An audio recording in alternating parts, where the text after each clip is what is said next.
Update. I think my friend and I have a very large mental capacity gap, and I don't want to be friends anymore. It's been a whirlwind since I last posted about my friend, who I've known for about 4 to 5 years.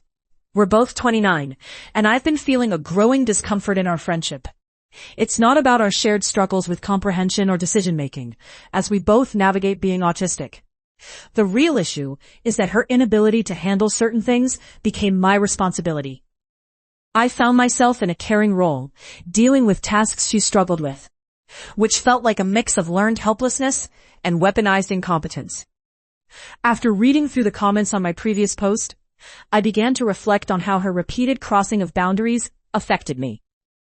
Friends pointed out behaviors I had brushed off, and I realized these were acts of harassment, and at times, assault.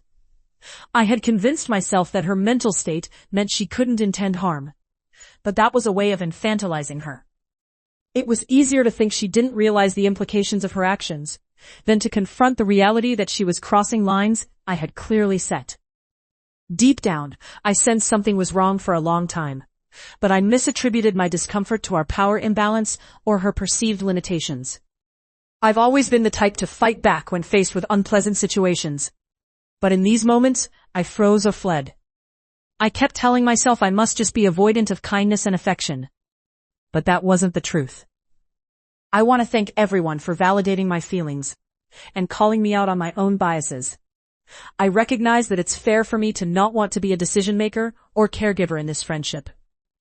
However, I also need to ensure my boundaries are clear and respected. I need time to process everything and figure out how to approach this conversation. But I know it's necessary for my healing.